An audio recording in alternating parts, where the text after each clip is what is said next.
Hi,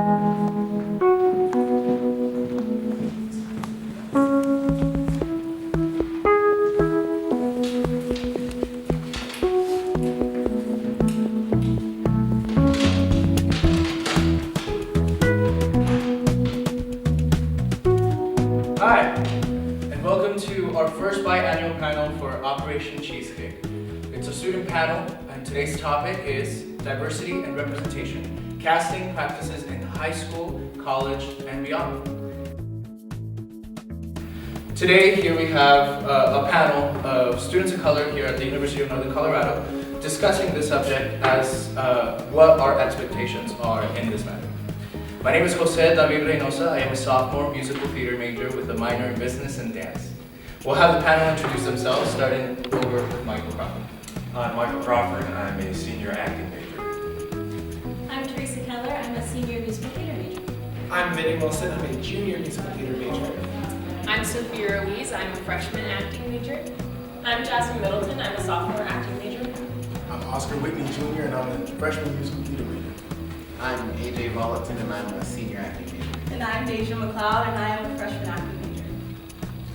And today we will be answering 5 questions as we discuss with one another what we expect and what we have seen in the industry today. Starting with the first question, what have been your experiences as a person of color in theater? This could be in high school or college or professional theater. What can we share with one another? Tell us our stories. Alrighty, so I've been pretty fortunate as a person of color in theater. I grew up in Texas, and where we did it, we had very few people of color, so they chose to do shows that didn't talk about cultural experiences. So it was never an issue, but there was also definitely a void in theater that was connected to the students of color, but there was also never a consequence of not casting people correctly. But then coming to UNC, this is the first time I've ever got to play a person of color has been at UNC, so that's been kind of cool in a sense. And then obviously there's been issues, but I think a lot of us are trying to work toward. That's what this is for, working towards change.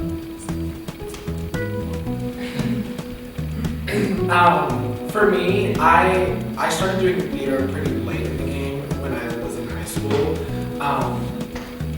but I was mostly like ensemble based, and I think it was partially because I don't believe that like my theater director was racist or anything like malicious. I think that it's just harder to justify. It was harder for them to justify like casting me as like Ren in Footloose, for example, when there was like it's known as like a white man's role, you know? And so it was just like, even if I was better suited for a role, it was almost like I was never typed. I was always just like, oh, like you're good enough to be in the show. And I think that was like kind of like it was hard for me to think, like believe that, you know, maybe, for me it was hard because I felt like maybe who I was as a person, who I identified with, it was gonna be hard for me to be in this industry. And similar to Teresa, I feel like coming to UNC, I've been recognized as a person of color, and I've been able to fit into a category that like I already identify with. And it's nice because it's not on both ends of the spectrum. I'm half Hispanic and half Black, and so I'm able to fit into both. Like if I wanted to do In the Heights, I can fit into that role. If I wanted to do Hairspray, I can fit into that. And so it's been nice because I've had mentors and professors and peers who really, they know that I can play roles outside of who I am and who I identify as, but they also recognize that like there are roles made for me that I can, you know, be very successful in. So I think that that's like been the best part about my collegiate career, and just like how I think about theater now than how I was when I was younger. So I completely agree with Vinny on the like in high school being casted as like ensemble parts.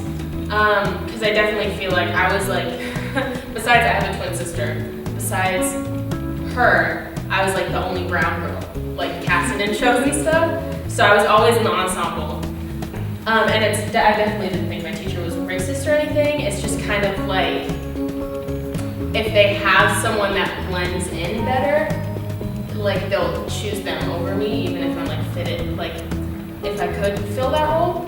And then I was in, if I was in one lead, and whenever I was cast in that sort of thing, it was like, because I was the generic brown girl. I was in Once on This Island, and I was T-Moon, I'm not black, so she just needed someone who wasn't white, but then ended up triple casting it with me, my sister, and someone who was white. So it's just, and then we did Sister Act, and our Dolores was also white. So it was like, our school just did some wrong things. But yeah, I was grateful for the things that I got to do, and I'm happy to be here to be able to change the thought process of it being acceptable to whitewash roles specifically meant to showcase people of color. So, My experience has been very, very interesting, to say the least. I feel like it's a lot of yours combined. Because in high school, I went to I'm maybe not predominantly black, but I went to Denver East High School, and a lot of black people there, and a lot of people of color, and but of course not a lot of people of color in the actual theater program. And so I started out with ensemble roles, but I think because my senior year I was cast as Othello, and that kind of changed my thinking of like, oh, okay, I can actually do this as a person of color. I can actually do this in theater. And then I got here, and I had a very mixed, a very mixed array of casting. I was cast in traditional black roles, like Raised in the Sun and Piano Lesson, and I was fortunate enough to be seen outside of just those roles.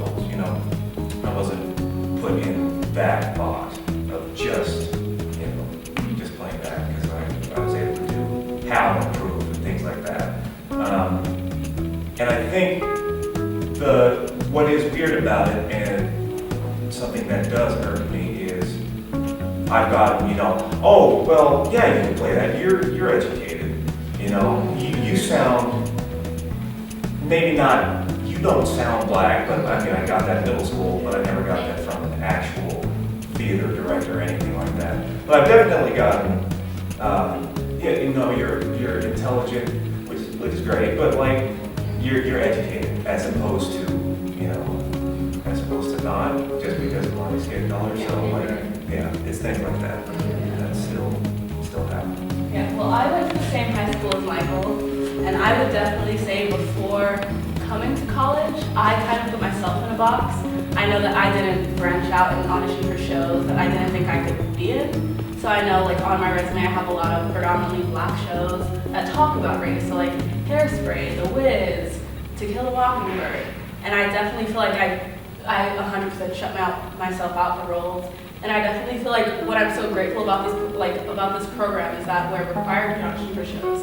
Because I definitely don't believe I would have auditioned for some of the shows I did this year if I was not required to. And that's definitely opening my eyes and kind of pushing me out my comfort zone. So. Yeah, I had a similar environment as Michael and Asia. I went to Overland High School, predominantly black school, where not a lot of the colored people were in the theater department.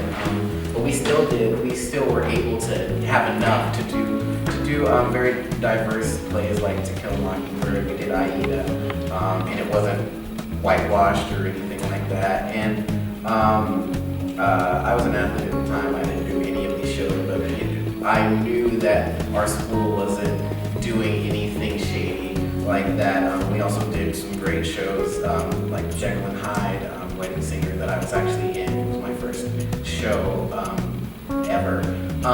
And coming to college, I did Raised in the Sun with Michael too, and that was black person in a black role. But through college, my college career, I haven't been in any main stages to this point. But throughout my college career, I did shows outside of school, such as this show called Night Watch, where 20th century show where I was cast as a police officer, which is not normal in the 20th century. So I have been in diverse roles throughout my college career, which is nice for me. I haven't experienced as much adversity as most other colored actors have. So, yeah. I, for one, I've had a mixture of both a little bit. I was fortunate enough to be able to start doing some regional work before I came back to school, being a non-traditional student. And so as I started doing some of that regional work and doing auditions, it was something that was in the back of my head for auditions time and time again. I would audition for a role, get a call back and not get it, and constantly the people that I was called back against were white. And as much as you don't want to think about the colors of people's skin as being reasons, you start wondering, like, is it something that just maybe without intending to, they're thinking is more pleasant to see. And so then, but on the other side, down the coin in regards to finding success with stuff, I started being cast whenever the roles required a person of color. And so my first one that I can remember a little bit with that one, I was cast as Carlos in Legally Blonde. And that one's usually cast as someone of color, and so that one was one of them. And then up until recently, I was fortunate enough to play Usnavi in The Heights. And so I think it's a tough battle at both, because we want to be seen, or I want to be seen as not just a Latino actor, but I know that it does play a role, like we've been saying a little bit, in regards to the stories that we can represent and tell on stage. And so it's been a mixture. And here at UNC, I haven't had any bad experiences with considerations and stuff either. So it's been it definitely shows that you can have a lot of experiences depending on where you're at. Yeah, I'm in full agreement with that. I've also had a very, very fortunate career because AJ Oscar and I all went to Overland High School, which is a mixed bag. Like, there's people of every color in every place, really, and so the theater department was pretty diverse, and so every show was just like a rainbow, and it was phenomenal, and it never crossed my mind what race anyone was when they were casted, because we had a Latino man play Wedding Singer, what's his name? Robbie? Yeah. Yeah, I played Robbie in Wedding Singer, and I got to play Miss Lovett as well as Olive in Odd Couple, so it was just a lot of things that aren't traditionally black track, but it never mattered. So that was, high school was always a phenomenal experience for theater, and looking back, I didn't realize how cool it was that we just were being what we were casted as based on like what we brought to the table, but nothing else, unless it called for, because we did also do things like To Kill a Mockingbird, and very, very well. And then my professional work, I was pretty young, but I tended, when I did professional work in the community, to just do things that were casted by or written for Black artists, and so I just got to experience that side. But oddly, even working with Black artists, it wasn't until UNC when I was actually like, I was given my Black card as an artist, like, hey, you're Black, and I'm like, wow, forgot, I guess. And then like I worked on shows like The Wiz and did Black Annie before Black Annie was cool. So it was just interesting that I wasn't really to UNC when I felt like a Black performer. Even though my UNC casting experience hasn't necessarily been Black track either. It's just been in classes sometimes where the only issue I run into as an artist, being an African American artist, is when I'm told what I should think is important. Though I do think August Wilson is important, I don't play August Wilson as well as others play August Wilson. I tend to lean toward Lydia Diamond or Lynn Nottage, because they write things that are great for me as a performer, not just as a Black performer. That still are Black roles, and so that's what I've been learning slowly, and I'm better articulating it, but I think that now that I can articulate it, it is more for me to share instead of just like be bitter about. So overall, I think I've had a great performance experience as well. Yeah, I have to agree. I didn't start theater until my junior year, and all the roles I've been cast as, they didn't have to be Black. I felt like at Overland, they cast whoever was the best, and when they did shows, it was like, we can do this show without offending anybody. We can use anybody in this show, in any other show. And and here it's been my first year. I didn't get cast as anyone. No one has made me feel like you're only saying? The only time I feel different is like when choosing monologues for a class or something. Everyone else but me can pick certain monologues, right? And then I have to pick over anything that he wants. So it's just like, And so as we discuss some of these questions and going forward, we will be able to keep putting in some of our experiences that we have had. All right, so for question number 2, have you seen plays or shows or movies where the lack of diversity or correct representation has affected the impact of the story? Yeah, well, the first one that comes to mind is there was a production of The Bathtub, which is about Martin Luther King, but they have a white man playing Martin Luther King, and that was a big upset. But something that I've noticed is it's not even incorrect, like having a white person play a black role, it's having someone who looks like me play Celie in the color role. I would never play Celie. I don't identify with the role. I'm half black, half white. I'm very proud of playing half black, half white, and I think there was a big discussion recently with Black Panther, and everyone else, it's a great movie. It's fantastic. And a mixed race girl was in the running to play the younger sister, and the younger sister ended up going to a full black woman from Nigeria. I think she's from Nigeria. I'm not sure about that. And the mixed race girl, like wrote an article about how like I didn't want to take this role because I didn't want to take representation away from a full black artist, which I think is great, but I also think sometimes mixed race actors can get up on that pedestal of, well, you know, I'm mixed race, so kind of that whole, and I think it happens in the black community as well, of mixed race people thinking they're better than full black people, or people who are from Africa thinking they're better than people who are African American. And I think that's something, when you take on a role, or when an actor takes on a role, I hope that they have some sort of connection to it rather than I'm brown. You know what I mean? Like, when you see, like in your case, when you played Tia, you knew that was incorrect for you. Right. She's from Haiti, you know what I mean? So like you wouldn't play that role, and you got that. You, in your brain, understood that, but for some reason, casting directors sometimes are like, she's brown enough, put her in the role, and that's something that's really affect. I would rather not get the role and know that someone who completely identifies with it got it, even if I love Tia, I will never play Tia. You know what I mean? Like, it's just that kind of thing. So, that's what it is. Yeah, I totally agree. And I definitely, in hindsight now, I was a sophomore in high school when that happened. So if that happened to me now, I'd be like, no, I'm not doing this. But then I was just like, I think it's so sad. So I didn't say anything, and I should have. But yeah, I definitely, the big one is West Side Story, and how Natalie Wood played Maria. And like growing up, you as a Latina, you watch the movie and you're like, yes, Anita's awesome. This whole cast is awesome. And then you see Maria and you're like, something's off. Like you don't know what it is if you don't like know that she's not Latina. And then you figure it out and you're like, it makes sense. And it just makes you feel like, can I not play these parts?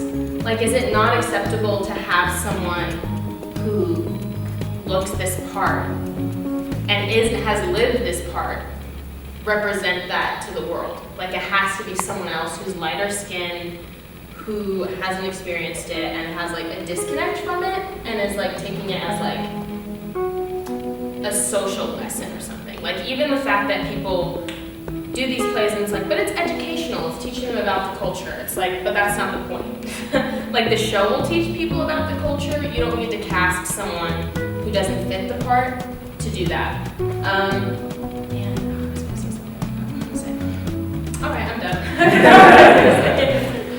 I mean, like going off of what you guys were saying about who knows and doesn't know, my parents are from New York, so they definitely know about the struggle.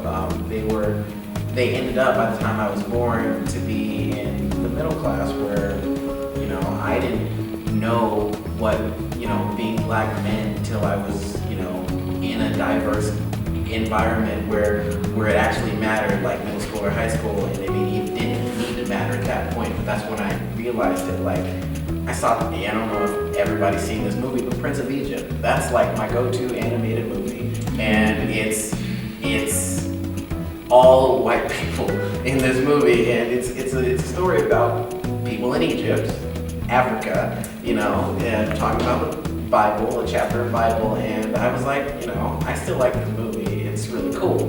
Then, a couple years, maybe 3 years ago, they made the movie called Exodus, which is the same thing, but it has Christian Bale as Moses and Sigourney Weaver as his mom, I think. And as a kid, watching Prince of Egypt, that's still my movie. And it's, early 2000s, we're still in like a very tense time in our lives where, we aren't as vocal as we are now, where like here's a fine line of what's right and what's wrong. But then, we go to now when we should know, is this right to be, a straight American guy to play an Egyptian man with not just him, but several other, people of color to play people of color roles and try and tell the same story. So how it impacted me was not very much early on as a kid, because every other person I saw was every other person. It wasn't you were a white person, you were Asian person, stuff like that. It was just like these are kids that I get in trouble with too, and we all get disciplined the same in my head. And so it's just like, and up to this point, it's especially being an actor, knowing what to audition for. We had guest artists at the school earlier talking about how white men auditioned for Fences, and I don't know how that happened, but it's just people don't know, and that's what I like about this talk, because it's not necessarily we're preaching hate. We're just we're educating people, and that's the first thing wrong with trying to let somebody know is coming at them from a negative viewpoint, coming at them from an educational standpoint. So that's my 2 words. And it's interesting you say people that know or don't know in regards to that aspect, because I think for me, as I was growing up, loving theater, I really loved the craft. I loved I can act and pretend like I am this other person. And then as I kind of kept going, and in high school and stuff, and did some stuff there, it was all about can I sing and dance and do this? And so it wasn't until late high school, junior and senior year, where I was able to think about why people do theater, and the fact that theater and movies and any shows and stories is storytelling. And so when thinking about the storytelling aspect and trying to be able to put these stories out there, is when I started thinking, well, it's important as to who is the voice of this story as well. In high school, I was the assistant director for Once on This Island as well. And at the time, being 100% honest, I had no idea that it was a black show for black actors at all. And then and when I graduated and then started looking at colleges and really trying to develop what it was, and saw that that's what it was, that's when in my head I was like, oh, that's where the line of coffee mixed with cream was about. And a white person said it. And so then I think back then it didn't matter, but now, because it's just such an important thing in regards to life, about the difference it makes to see yourself being up there,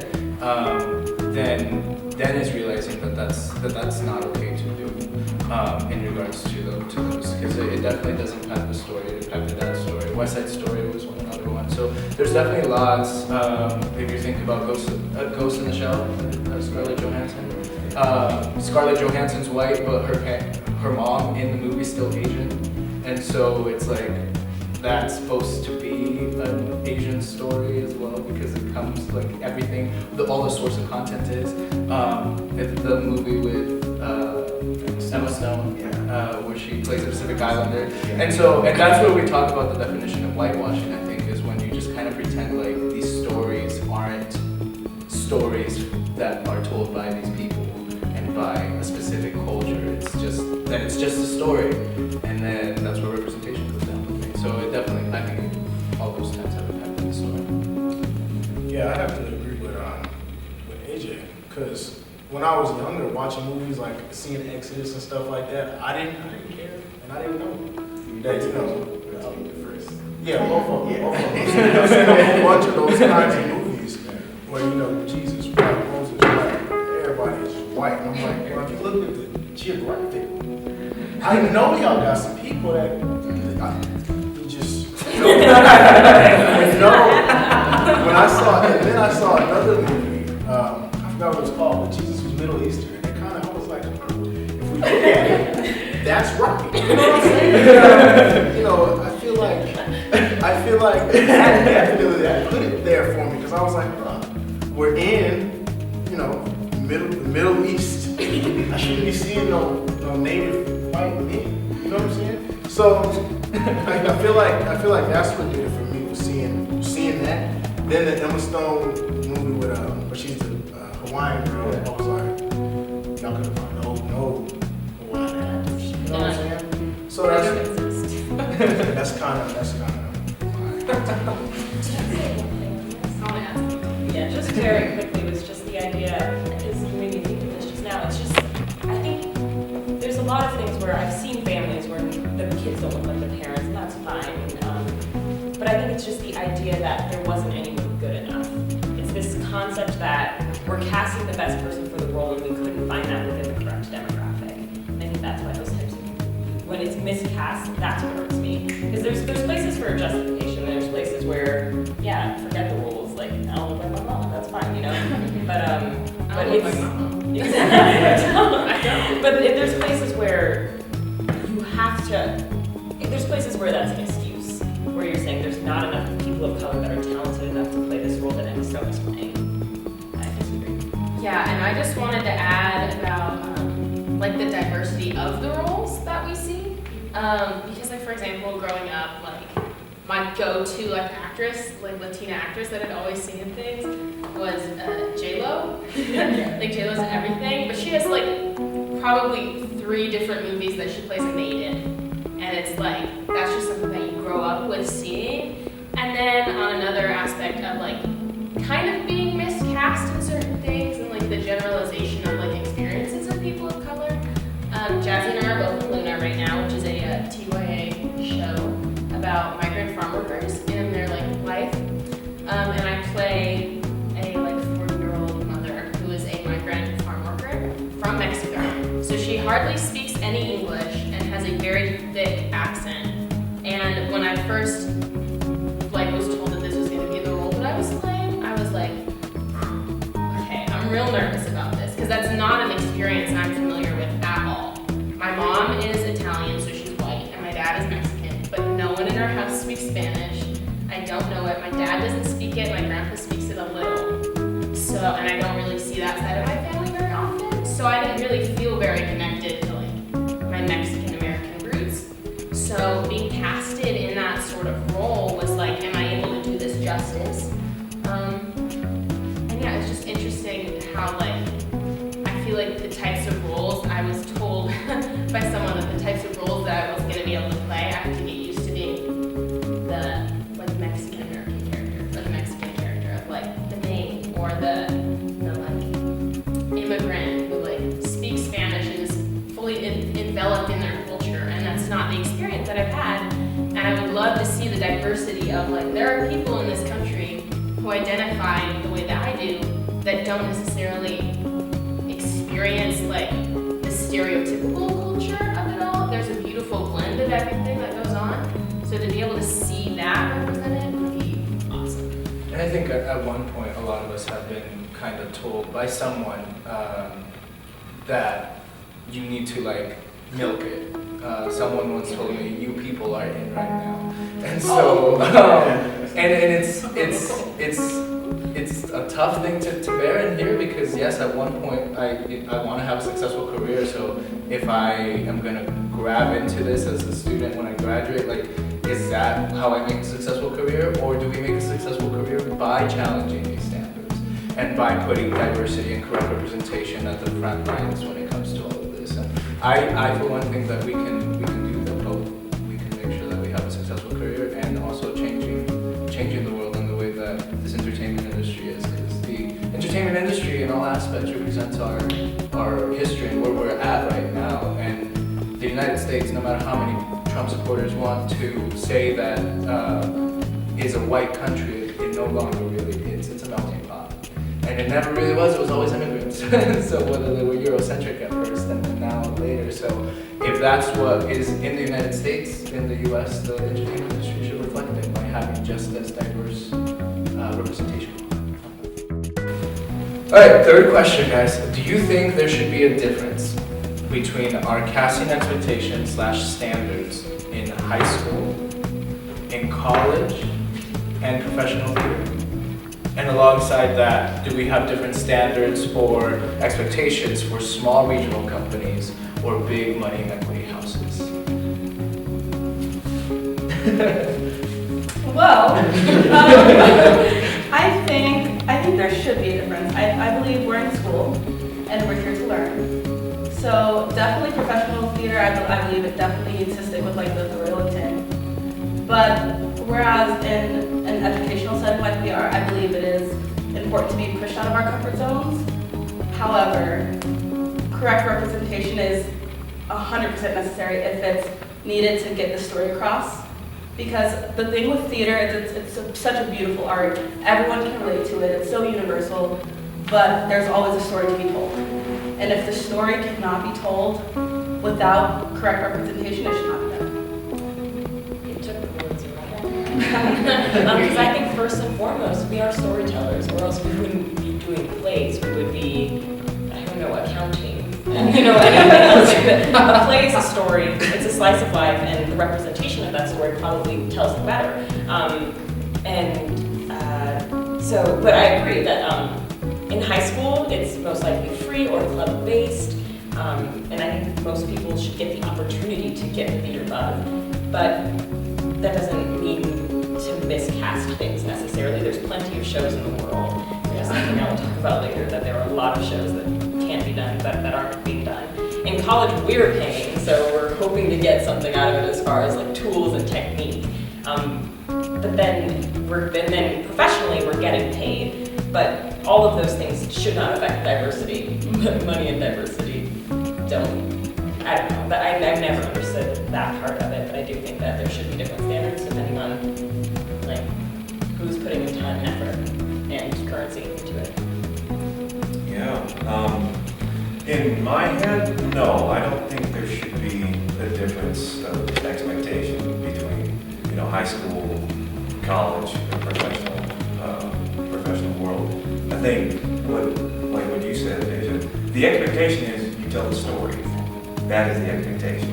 And the expectation should be to give everyone the equal opportunity to tell their story. Because everyone needs to have their story told. That's all I'm going to say about that.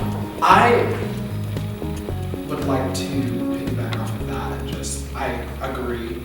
And I think a lot of it has to be, if you talk to me in just daily life, consistency is very important to me, just as a life, just as a life value, and something that I love is just having consistency. If something's not consistent, if it goes off just a little bit, it makes me anxious and all that. But when it comes to being a performer and being an actor, I personally think that we're trying to expand everybody's knowledge as artists, and it's not just within our little universe and us putting the show on and showing the magic, but it's also to the people that are experiencing that with us. And I think that within a lot of us in our high school experiences or in our youth, we were coddled and we were oblivious to a lot of these things. And if we don't have a consistent expectation across the board, then that's when we have those confusions of we're in high school and we're thinking this is okay, and then we get to college and we realize that it wasn't that we were being mistreated, but we missed out on opportunities that we could have had. And so I personally believe that if we're going to have the casting expectations for one sort of, like, that we can't say, oh, collegiate level theater cannot, it has to have these standards. But if you're in high school, like, you know, kind of just like drive around the block and like you guys will be okay. Like, we have to, we're fighting so much for proper representation, and this isn't just with race, but it's like with sexual orientation and gender and all of these things. And if we want to win this fight that we've been fighting for so long, there has to be some sort of consistency and some sort of line where we say, this is where it starts, so that we can speak out on it. Where I do believe that in an educational setting, we are being challenged in different ways than we expected to come to college. But like most of us have said that we've come to college and we're put in a position where we actually had to play roles of color, where we were like, whoa, like I didn't even realize I was a person of color until I got here. Yeah. But it's a matter of we are I know that there's a time where I was having a conversation when we were talking about, you know, should people of color or people who don't identify or who don't like look the part, should they even be called back for a certain role? And there are those times where they're like, there was that one person who didn't really fit in the category, but like they were like really, really good. And I don't know, I get that, but I also just, in my personal opinion, I want the story to be told by people who, because there are stories that I can't tell, and like I haven't like had the same hardships and battles that other people have had, and it's just a matter of, if we are going to misrepresent physically, we need to understand the background and the culture. We need to do the research, and we need to understand why these shows are important, because stories like Once on This Island and Hairspray and West Side Story, these are shows that need to be put on, and I think that with these casting expectations, we're going to be able to properly tell these stories. But it's also a thing about like diversity. Like, we don't want it. I want everyone to be included in this, and it can't just be like, we're only going to hold someone to this standard and then not hold these people to standards. So it's like, I personally just think that consistency overall across the board is like where we need to keep it. And that segues to the next question here a little bit with stuff, because I agree with you 100% in regards to consistency and in regards to our expectations, just because at that point is where we get to define what do we consider educational theater then. If we're having the same expectations with casting and representation all the time, because these are storytelling things, then what is educational theater? And is the fact that you're doing educational theater a valid reason for a lack of diversity or representation? So what do you think, Jesse? What is educational theater? Well, educational theater by definition is a learning environment. That's education, that's the operative word to me.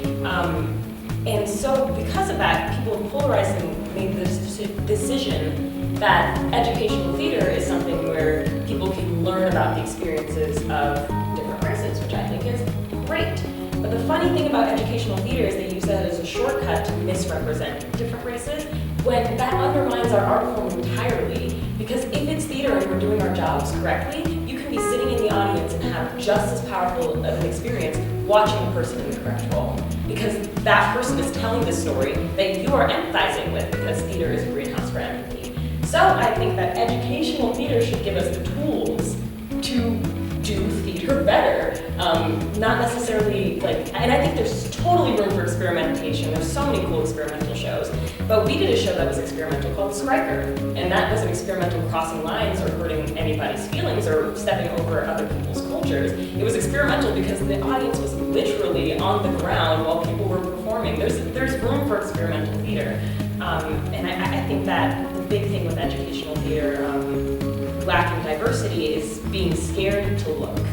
I think that you can look for the right things to really suit your school, because the school is constantly changing and evolving, which gives educational theater an amazing opportunity to also change and evolve. Where we have an amazing group of Black students at the moment, yet in the stories of most of the Black students at this university, don't necessarily mesh with August Wilson like they used to. Like, we still do, though. I think we do have a lot of great August Wilson performances, of course, I think we kill it. But there is a big portion of us that would do better with stuff like Live Nottage, and so I'm happy that we're moving to doing things like Vera Stark. It made me really start thinking about how many cool shows are not being done because we're not really opening it up to ask, like, what is your experience and how do you know a show that represents that? And so I think first and foremost, educational theater should be educational. And that just means that we'll be better performers to tell better stories, but there's no reason to cross the line doing that. You can do other things, keep experimenting. I think you bring a point about there being shows and how many shows are there out there, and I think that's where we go back to our expectations with high schools and everything and what educational theater is, because there are so many shows out, there's so many stories to tell. So back to Once on This Island, if you don't have black students, yeah, I'll count it today. If you don't have black students, then Once on This Island was the Black Little Mermaid. So why not pick the Little Mermaid? And You so don't have the people for the Wiz? Do the Wizard Wizard of of Oz. Oz! So there's just a lot of these shows derived from shows that originally were white, so you can do those and cast them as diverse as possible. And then I think in regards to educational theater, the thing that some leaders sometimes have, both in high schools and colleges and beyond, they have to decide a little bit, is that sometimes their view about educational theater has to do with the craft. And I think sometimes people get cast with educational theater in mind because this will help them grow their craft. And as much as that is like true, if we need to do that, that should never be an expense of the correct representation or the diversity that needs to be in there. If somebody gets cast in a role because this will help them and it's a way for everybody to grow, yes, we're learning the craft. But if you are affecting an audience's view of that, then maybe that's where we can decide what shows. If it's educational, I think that we should never compromise the storytelling, because if we are being cast in roles where we're not correctly representing the story, then we're learning how to be bad storytellers. And as I said before, we're first and foremost storytellers, so why teach us how to be bad at something that we are passionate about and something that we are going into a career for? Because it may expand their craft, but it also gives them a big hit as a performer in the long run, thinking that is proper storytelling. Oh, and I just, sorry. But another thing is the idea that the industry, like we're being prepared for the industry, in the opposite regard, not being cast in the correct role, but being cast as one portion of our identities. So being cast, like Luna was a big experience. Right, no, I'm so grateful. Exactly. It's an important But sometimes, show. like, it's in, I think, that's a bad example though, because I've been with you through this journey, and it was very helpful for identity building and everything. But if I'm specifically cast as a role that I don't quite identify as because I am more Haitian American than I am Black American, so sometimes certain roles that are not intended for Black Americans but for African Americans challenge me. And it's supposed to be preparation for the industry, but the industry is constantly changing and evolving, so I don't know why, instead of honing the skills that are going to always be constant, like moving properly or projecting, I sometimes feel like I'm trapped honing skills that might not even ever be used because we don't know what theater jobs are going to be there when we get out there, you know? Right. And if I could add something really quickly, sorry, to what I was going to agree with you guys about, like, that there shouldn't be a difference in educational theater and professional theater and all that sort of thing, because one is a building block for the next. So if you teach people that whitewashing shows is okay at an early age, then the older they get, the harder it is to correct. So then you get to professional theater and you have shows like Casting of In the Heights or of Evita, which we haven't talked about yet, Evita. Casting of those shows that there's only like 2 Latinos in the entire show, and it's a show about Latinos. So it makes it harder to correct adults. If you correct it from an early age, then it's like, this is normal to be politically correct and not racist. Correct. And due to time, we're going to go down the line a little bit to continue with the next one, and you can kind of tie them both in. But the next question is then, with all of this in mind, should shows that call for diverse actors even be done if casting directors don't think they have the people for it? I'm going to jump on it and just say that I don't think it's fair to say that there's no excuse, because I know, like, in the Heights, you guys had to recast somebody for somebody who was in. When we did In the Heights, we had Yeah. two Yeah. white actresses. Right, so because of something that happened, acting, theater is all about the show must go on, and so it's not like they were the original people. Like, it's just like, we really want to do this. I mean, we've already put money into this. It has to happen, and God forbid we don't have any people of color. We have to have somebody. We can't just have lines being delivered to nobody. I think that whoever's putting on a show should know the demographic of who's auditioning for these shows. And I'm not saying like, oh, only white people are auditioning for our shows, so we're only going to put on shows with only white people. It's just like, you should know, what's going to happen if you cast Othello and no black people are going to audition for the show at all.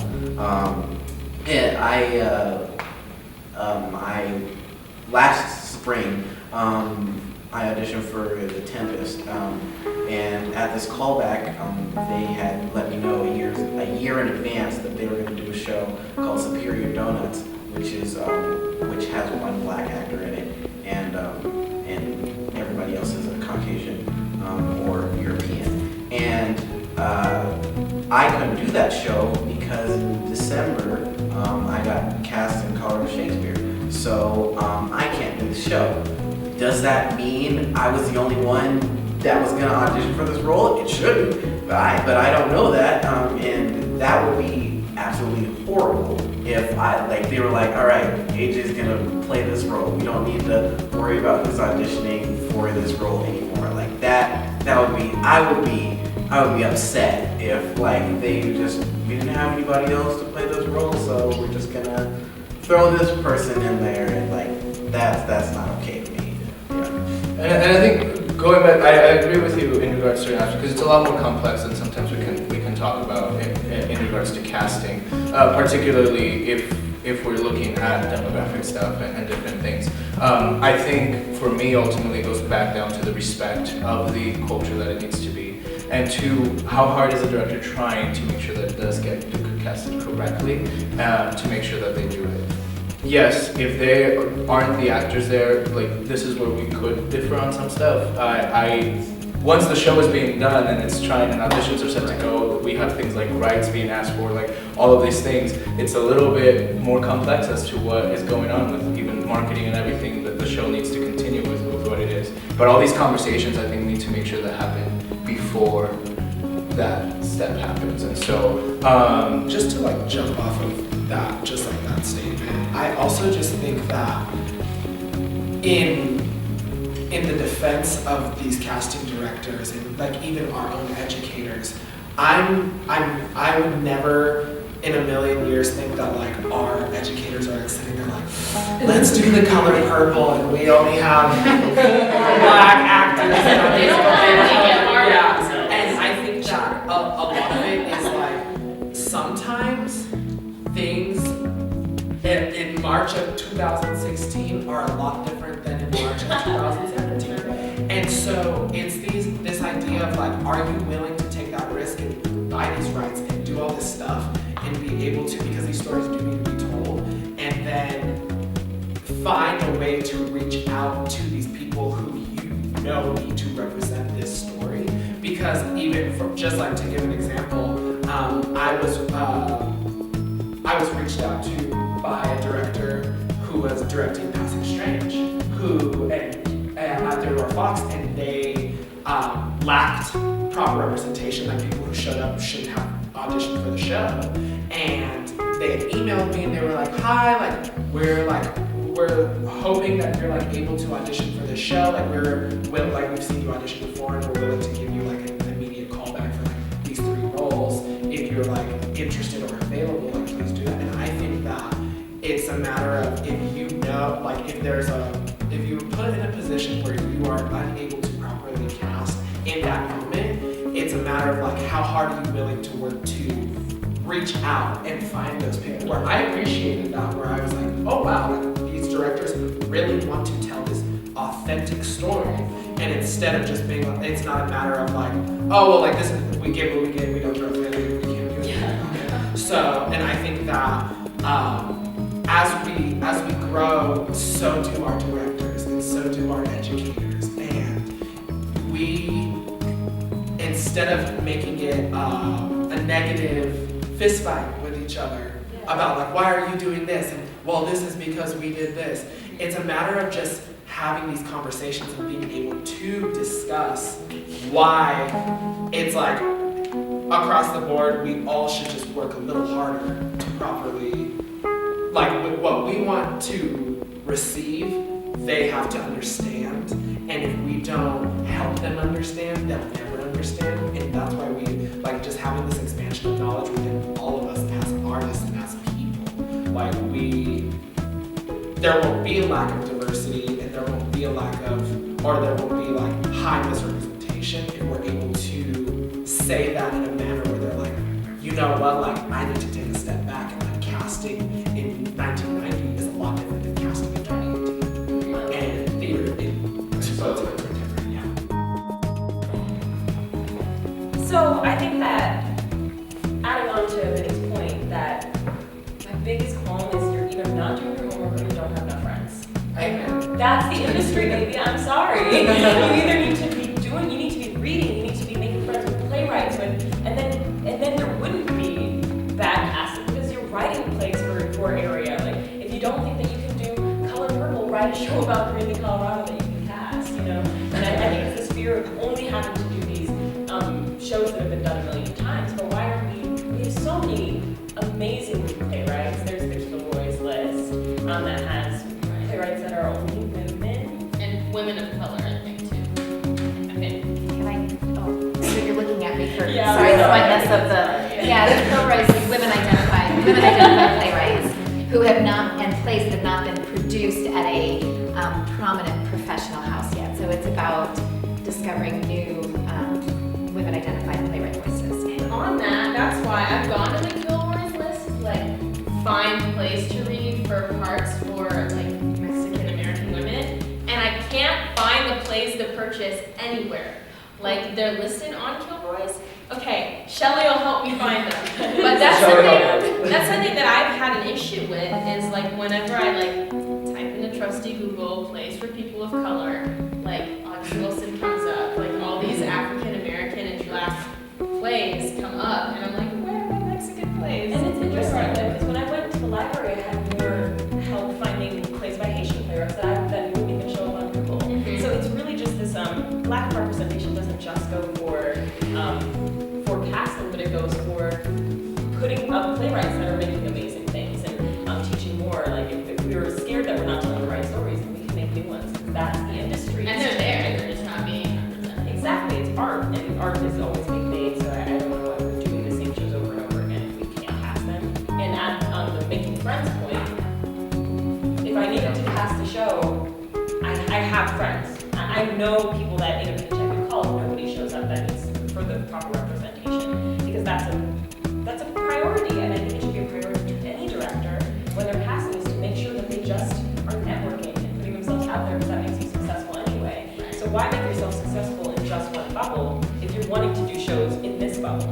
It should all be in one. It should all be a bubble. And what baffles me is that in places like Chicago and New York and California, Los Angeles, it's like there are so many diverse people, but they still have problems casting things with diverse people of color, and it's like, How can I, was it spot?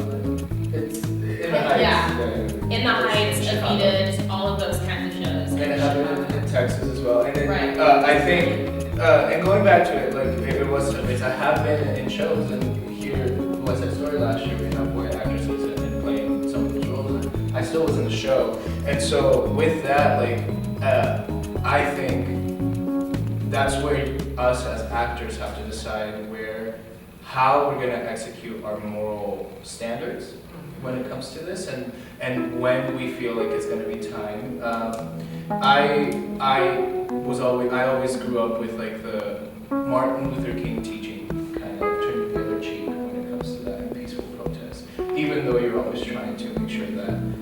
stand up for your ground, knowing when maybe it's just not that time because it's going to take time, and that's why we have to continue with this one. And so that's in essence a little bit why I decided to still be in the Heights, even though it had misrepresentation in it as well, because realizing that most of the actors were people of color, and it was still a story that we were bringing to a mostly white community.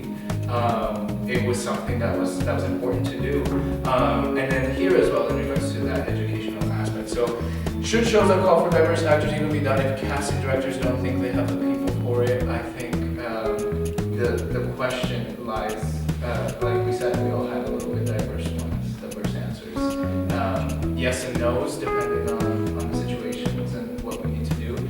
But the important part that I think we all said was that we need to have these conversations, do the work, do the research before anything else, before choosing. I feel like there's always an educational aspect in any form of theater, not just educational theater. Yeah. So in professional theater, you're always there to learn. Because if you're not learning as an actor, then you're not doing your job. Right. And then an interesting question to pose is, when does it become harmful, because it's kind of an unclear line, if there are communities that we're telling them, don't put on these plays because you can't cast it, and you're not doing homework to cast it, then when is it okay, all of these directors aren't putting on these shows, so now all these plays and musicals written by people of color aren't being put on because people are taking the easy way out and just okay, we'll just do She Loves Me or something. I think that covers it, the easy way out. Right. Because that's so then there's that problem. Yeah. But that's the thing, I think something we didn't know that's super important is who are these gatekeepers? Right. Who's Gatekeepers. Gatekeepers, the tricky one. They are. Gatekeepers, and I think that I think we, as communities of color, we don't put enough people, we don't encourage enough people to be those gatekeepers, because we always talk about that with our student touring show with Luna being an important story about migrant workers, and the certain gatekeepers that stop certain TYA tours, like we had a tour called The Transition of Doodle Kenya that dealt with sexual orientation, and a lot of schools thought that was inappropriate to show to children. And so I think that the gatekeepers in those communities, there's just not enough gatekeepers of color, because then, I don't know, I feel like we can, even in those communities, things in tour, it's just putting in enough effort, how much do you actually care about representation? Is it enough to be oh, okay, I want the story to be done, so I'm gonna cut some corners? Or are you gonna actually do your work? Are you gonna actually make the friends? Are you actually gonna put this set in the van and make it happen? Because we've even learned at a university level that's possible. Right. These schools could not necessarily have done Luna, but we did it for them and we brought it around, so why don't we do that for all? And it's important representation, because it's showing it too. And the fact that our cast is mostly women, directed by a woman, produced by a woman, and mostly people of color, is And I always think that if there's a question of morality, there's probably also an excuse being made. There's probably work not being done. And that kind of gets us to our final question as well, and this becomes a little bit of our call to action, really, is with everything in mind. We could probably talk about this for hours, really, on it. We probably have other points, but how do you think casting directors and producers, including the ones at a university, can improve or continue to actively create positive change when it comes to casting diverse groups of people? Before answering the question, I'll mention a couple things that the University of Northern Colorado has been implementing this past year after different experiences with representation. This last year they created an administrative position that is intended to foster a discussion regarding equity, diversity, and inclusion. And that is our faculty advisor for our student group, Operation Cheesecake, Shelly Gassa. And her role in it requires a lot of work, because she wants to make sure that she does her part for it. And so we thank Shelly Gassa. Also, we changed in our school the way that casting gets done this last year. There's a full faculty committee now that is not just the directors to open up the view to make sure that casting is being done as well as keeping everything in mind with the educational aspect and the aspect of what the show calls for. They have also mentioned that they're doubling down on bringing directors of color to be able to guest direct, because that is something that we do lack here at the University of Colorado right now. That they are working on making sure that they are actively looking as well always for faculty of color, but since we don't have much faculty that are people of color, they're making sure that we can have as many directors that can come in that are of color. Example, for next year we have Dominique Williams, who's a person of color in House of Baskets this summer, and we just had Padre Paris this last year. So continuing with that and with hopes of that as well, and then as well as fostering student group performances and events such as these to make sure that we can continue with that.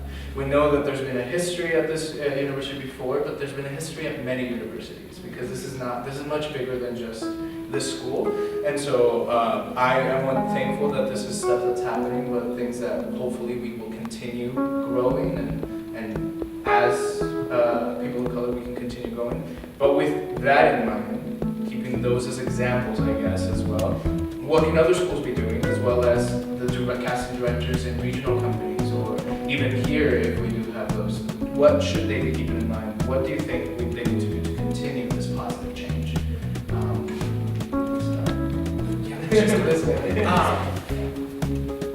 I think it's all a matter of just recognizing and being open to like learning. Like as human beings, if you're not learning something new every day, then you're like, what's the point? You know, you might as well just stay in your room all day. And I think that it's so, this past year in casting, like these past 2 semesters in casting, have been just very heartwarming, and I feel like they hurt us. They hurt us, and it's not a big change, but it's something. You know, something is changing, and I think and we are taking and like we have to remember, like, you know, things don't change overnight, and people have to learn, and people have to grow. And as artists, we are students, but just because someone has a degree in what they're teaching us doesn't mean that they're not still learning too. They're still doing their research. They're still doing what they need to do. They're still students of life. We're all students of life. And I think that being with, like, having that willingness to reach out and understand why people are upset. And like, people are always going to be upset. Like, I don't think I've had a day where I've gone to Blue Mug and seen somebody not pissed, but it's a matter of like being willing to accept that. And like, if I'm doing something wrong, I want someone to be like, hey, you're doing something wrong. And instead of being combative and being defensive and being like, no, like, I'm not doing that, I want to be able to take that, absorb it, reflect on it, and act on it, and be able to be like, you know what, this is constructive. Because if we allow it to be a hate-filled action, we're going to get a hate-filled response. And that's not what we want. And the beautiful thing about our art form is that we come together to tell the story, and we do it with, even if the story is malicious and evil and dark, we come together and we do it with positive energy and love and respect for one another and for our craft, who we are as individuals. And I think that day, like, it gets better every day. And as long as we're having conversations like this, and having faculty, and having directors, and having people who are within, like, and even like in the technical aspect, I'm sure that they're probably like, what the heck is everyone upset about? You know, like, they're just messing around with the lights, like, you know. So it's just a matter of like being, like, having these talks and having, and like, I don't know. So for me, this stays on the topic, but I also just feel like I also want to be able to represent people that aren't just people of color. And I feel like I've had that opportunity, especially like when I auditioned for shows, like even if I didn't get the role, I've been called back for many roles where I would have never thought that I would have been called back for. And I think that that's so special because we live in a time where in the professional world and like in New York, there are people who are being cast in traditional roles that they're like non-traditional. And I think that is special. And for example, the guy playing Riff at the Kennedy Center's in their production of West Side Story, he's black. And people were like, oh, like what? Like that's so cool. It is cool, you know? And it shouldn't be a matter of like, he only got that role because he was black. Like it was like, he was good enough and he was the most talented of them all to represent that character. And so it's just having that willingness and being able to take a risk and being able to, you know, if you don't stand for something, you're falling for everything. And a lot of the times, the people who are standing up for something are the people who are getting, you know, shots are being fired at them, you know? And so it's like, are you willing to sacrifice popularity and numbers and all of that stuff for the fact of standing up for what you believe in? And I think that's something that... And I'll piggyback off of that because that's one of the things I've been reading some of the work and research that Dr. Linda Black, who is our dean for the graduate school here at UNC, has written and done research about privilege. And the awesome part about reading some of that is that it kind of goes hand in hand because it has to do with the people on the other side of the table.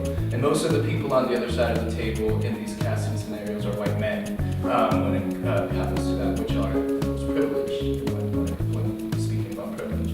And so it's interesting to think about the fact that she mentions in some of the work and stuff that a person who is privileged then must spend their life fighting against that to make sure that if they're using that privilege, it's for the cause that needs to get better by diminishing their own privilege, by bringing people up to the same playing field. And that's kind of put into general terms because she did a lot of research in regards to what it is. But in regards to that, I think that's what I think casting directors, including at our university and beyond, should continue doing, actively going against the grain and trying to cast in diversity. You mentioned shows The Pajama Game that was being done in New York. I believe the lead woman is black, and that has always been traditionally like a white story. And so now, and then the ensemble is a mixture of different people. So I think casting directors and producers can actively be looking to do that as well, so that, like you mentioned, we're not just looking for these stories of color, so that these are the stories we tell, because some stories aren't about race. And when they are about race, you should be doing the work to actively make sure that it's presented correctly. So I think that's in essence what I think it is. Yeah. So What's interesting about that is I think as shows age, shows that aren't about race, like Les Mis, for example, that are just general stories about like either like socioeconomic standards or like just life in general and the struggles that everyone goes through, no matter what ethnicity or race they are. Shows like that and like Carousel, for example. I think the lead in Carousel was just casted as a black man in New York. I'm not sure. I think I heard that. But it's just as things start to age, it becomes more acceptable to cast them with people of color rather than the traditional like white males or females. And I think that's a cool trend that's happening, and I think that's awesome. But at the same time, I want to speed it up. Like you don't need to wait that long, like for things like that to happen. And I think a big part of how like professors and educators and things like that can help aid diversity in those kinds of shows is by admitting and accepting more people of color into their programs. Because when you kind of make, this sounds kind of harsh, but you kind of make the problem for yourself. If someone can word that in a better way after I'm done, that would be awesome. But you make the problem for yourself by not giving yourself the like pool to choose from. You know what I mean? When all of these people audition for you, and the majority of your actors and musical theater artists and things that you have are white, it makes it difficult to put on these shows.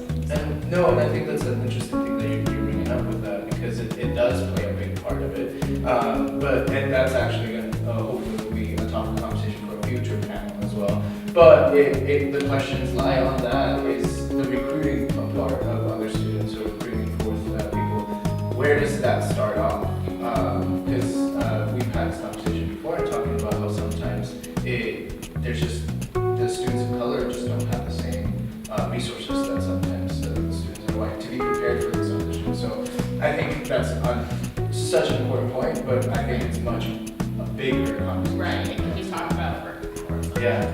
Anything on the call to action? I think the big thing is just trust in the art form. We're doing theater for a reason. They're important stories, and the playwright chose certain people to represent those stories for a reason. And as a playwright, it just irks me. I'm like, I know why I said this character needed this, but I also gave so much room for you to do whatever you want. I'm like, sure, maybe this character that I wrote needs to be black because of the story she's telling and the story that I want the audience to experience. But I didn't say she couldn't have like pink dreads, like do whatever you want there. You know, like there's so much room for theatricality, but at least stick with the story, you know, like professionally, educationally, and but I think the places where that's my second point is, and then do your homework. The places where there can be artistic liberties, take them. Why not? There can be artistic liberties in Love's Labor Was Lost. That's what we saw last 2 semesters ago, whatever it was. In my time at this university, we did a production of Love Labor Was Lost, which was so diverse and took place on a college campus because it still aided to the story. So if you're looking at the story, you're trusting in the art form, and you're doing all of your homework, why is this person Latinx?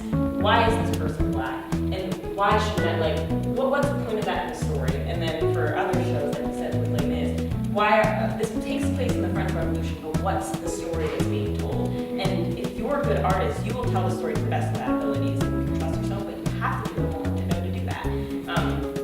But I love when people take artistic liberties. I think that we don't have to joke. Art can't always be entirely politically correct because that's not its birthplace. And so, of course, people are going to mess up. I'm going to mess up. We're all going to say dumb things. We're all going to do dumb things. But with the homework to back it up, at least, the research to back it up, when we say dumb things, we then start a conversation and say where we're coming from. Sometimes I think the homework's not done. It's lost for the concept. I think story comes first. We are storytellers. Concept should only aid to it. So just kind of being aware of the